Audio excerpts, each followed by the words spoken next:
Hello everyone welcome to allergy classes. बर्तमान आम plus three fifth semester history honours BSc 1 रो unit 2 रो गोटे लॉन्ग क्वेश्चन को डिस्कशन करिया। या पूर्व आम गोटे लॉन्ग क्वेश्चन डिस्कशन करथिले, सेकंड लॉन्ग क्वेश्चन डिस्कशन करिया।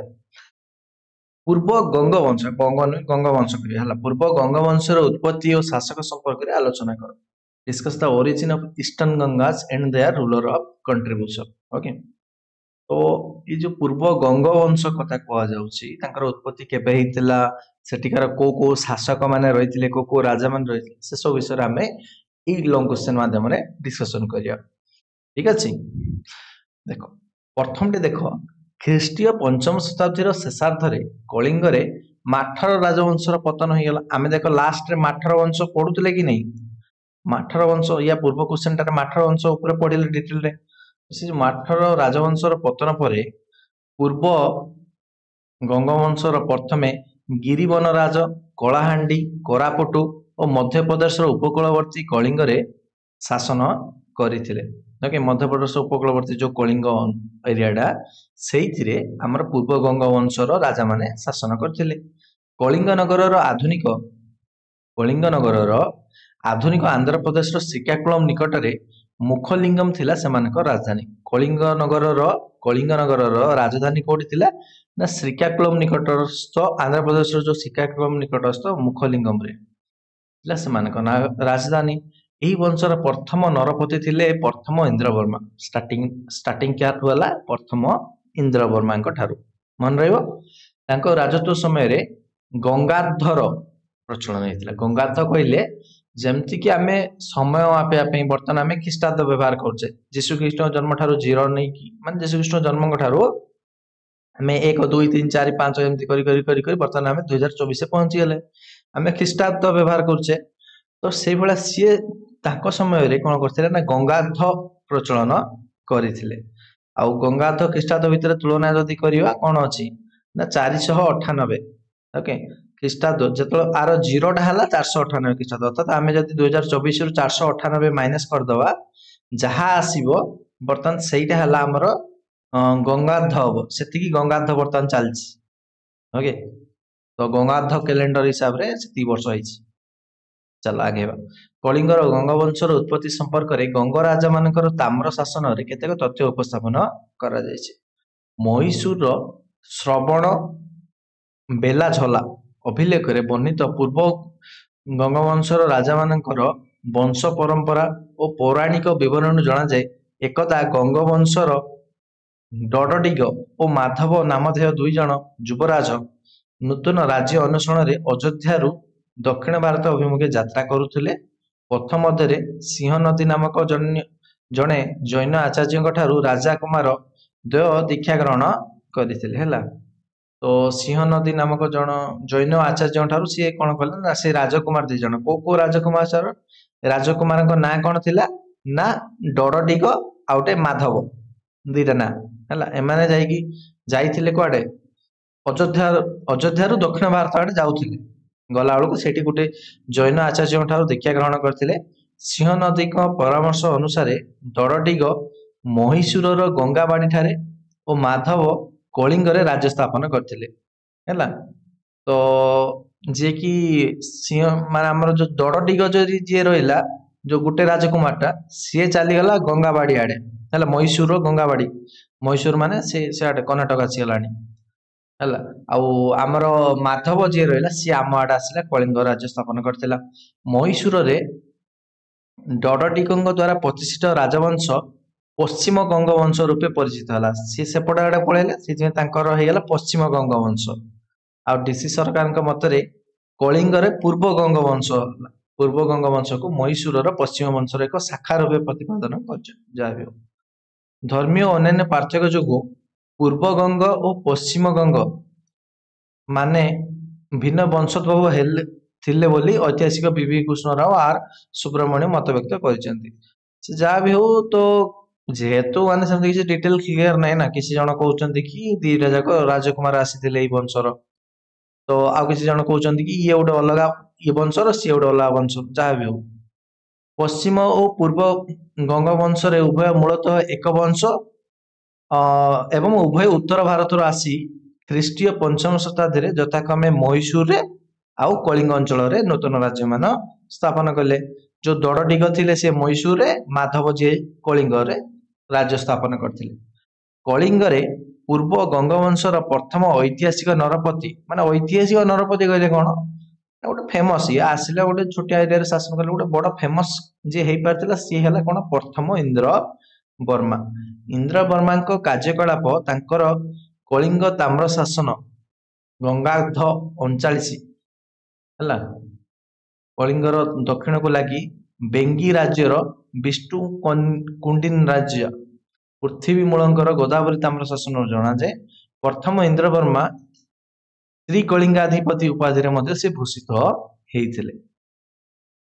ତାପରେ ସେ ଯୋଉ ଇନ୍ଦ୍ରବର୍ମାଙ୍କ ରାଜଧାନୀ ଥିଲା, ଯିଏକି ଐତିହାସିକ ଗଙ୍ଗବଂଶର ଯୋଉ ପୂର୍ବ ଗଙ୍ଗବଂଶର ଯିଏ ଶାସକ ଥିଲେ ଇନ୍ଦ୍ରବର୍ମା, ତାଙ୍କର ରାଜଧାନୀର ନାଁ ହେଲା ଦନ୍ତପୁର।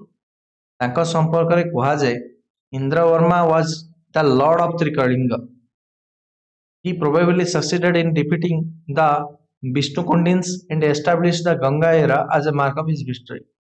तो इंद्रवर्मन तो से कौन मतलब विष्णुकुंडिन को मारी हत्या करिकी बा हरैकी तापर सेठी गंगा वंशर स्थापना करथिले। इंद्रवर्मन प्रथम को परे महासामंत वर्मा कलिंगरे शासन करथिले, से मध्य त्रिकलिंग अधिपति रूपे भूषित होइथिले। महासामंत वर्माଙ୍କ ଅନ୍ତେ ଅର୍ଥାৎ ତାଙ୍କ ପରେ ହସ୍ତିବର୍ମା, ହସ୍ତିବର୍ମାଙ୍କର ହସ୍ତିବର୍ମା ତ ଏମିତି ନାଁ ହେଲା, ତା ବାଦ ତାଙ୍କର ଆଉ ଗୋଟେ ନାଁ ଥିଲା କଣ, ଶ୍ରୀ ରଣଭୀତ ରାଜସିଂହ। ରଣଭୀତ ରାଜସିଂହ ରାଜତ୍ୱ କରିଥିଲେ, ସମ୍ଭବତଃ ସେ 577 ଖ୍ରୀଷ୍ଟାବ୍ଦରେ କରିଥିଲେ।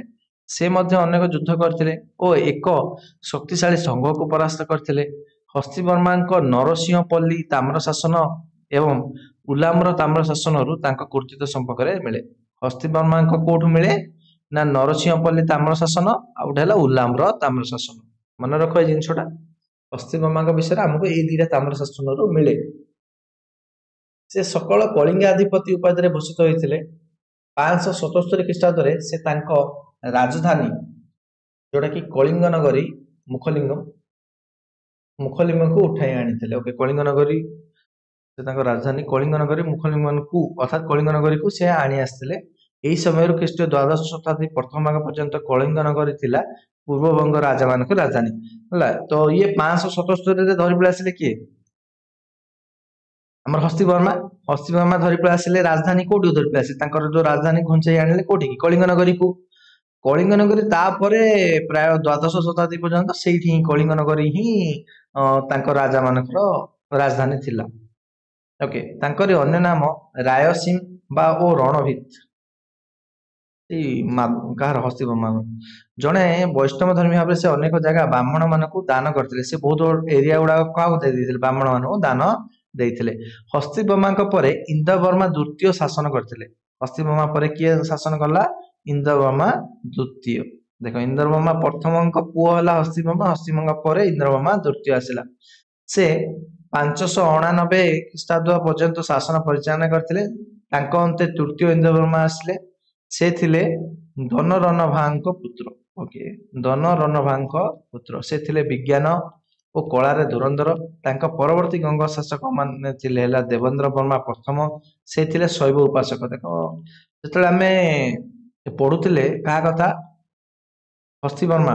ଓକେ, ହସ୍ତିବର୍ମାଙ୍କ କଥା ଯେତେବେଳେ ପଢୁଥିଲେ ସେ ବୈଷ୍ଣବ ଧର୍ମୀ ଥିଲେ, ଠିକ ଅଛି। କିନ୍ତୁ ଯେତେବେଳେ ଆମେ ପଢୁଛେ କାହା କଥା, ଦେବେନ୍ଦ୍ର ବର୍ମା, ସିଏ ଥିଲେ ଶୈବ ଉପାସକ ଥିଲେ ହେଲା। ଆମେ ବର୍ତ୍ତମାନ କଣ କହୁଛେ, ବୈଷ୍ଣବ ଶୈବ ଦିଟା ଯାକ ହଉଛି, କିନ୍ତୁ ସେତେବେଳକା ସମୟରେ ଯୋଉମାନେ ବୈଷ୍ଣବ ହଉଥିଲେ ସେମାନେ ଗୋଟେ ଅଲଗା ହଉଥିଲେ, ଶୈବ ମାନେ ଅଲଗା ହଉଥିଲେ। ତ ତାଙ୍କ ପରେ ଅନନ୍ତ ବର୍ମାଙ୍କ ପରେ 702 ଖ୍ରୀଷ୍ଟାବ୍ଦରେ ତାଙ୍କ ପରେ ଅନନ୍ତ ବର୍ମା ଆସିଲେ। ଓକେ, ଅନନ୍ତ ବର୍ମା, ଦେବେନ୍ଦ୍ର ବର୍ମା ପରେ ଅନନ୍ତ ବର୍ମନ ଆସିଲେ, ଯିଏ ପ୍ରଥମ ଦେବେନ୍ଦ୍ର ଅନନ୍ତ ବର୍ମନ ପ୍ରଥମ 702 ଖ୍ରୀଷ୍ଟାବ୍ଦରେ ରାଜା ହେଲେ। ଅନନ୍ତ ବର୍ମନଙ୍କ ପରେ ତାଙ୍କର ଦୁଇ ପୁଅ, ଅନନ୍ତ ବର୍ମନଙ୍କ ଦିଟା ପୁଅ, ନନ୍ଦ ବର୍ମନ ଆଉ ଗୋଟେ ହେଲା ଦେବେନ୍ଦ୍ର ବର୍ମନ ଦ୍ୱିତୀୟ। ଓକେ, ଅନନ୍ତ ବର୍ମନ ଆଉ ଗୋଟେ ହେଲା ଦେବେନ୍ଦ୍ର ବର୍ମନ ଦ୍ୱିତୀୟ, ସେମାନେ ଶାସନ କଲେ। ପରବର୍ତ୍ତୀ ଗଙ୍ଗ ଶାସକ ମାନେ ହେଲେ ପ୍ରଥମ ରାଜେନ୍ଦ୍ର ବର୍ମା, ଦ୍ୱିତୀୟ ଅନନ୍ତ ବର୍ମା, ତୃତୀୟ ଦେବେନ୍ଦ୍ର ବର୍ମା, ତୃତୀୟ ରାଜେନ୍ଦ୍ର ବର୍ମା, ସତ୍ୟ ବର୍ମା, ତୃତୀୟ ଅନନ୍ତ ବର୍ମା, ଉପେନ୍ଦ୍ର ବର୍ମା। चतुर्थ देवेंद्र वर्मा ये सब समस्त किसी परिमाण राजनीति करते। ओके पूर्वबंग राजत्व समय राज्य परिसीमा एमान समय राज्य परिसीमा दक्षिण में चालुक्य उत्तर में शैलभ राजसीमा पर्यंत परिव्याप्त थिला।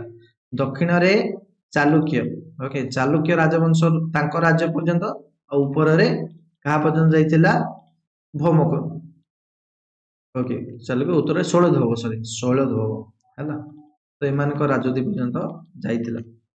ऐतिहासिक शिलालेख जना जाए कलिंग को प्रतिहार वंश शासक नागभट्ट नवम शताब्दी जय करते।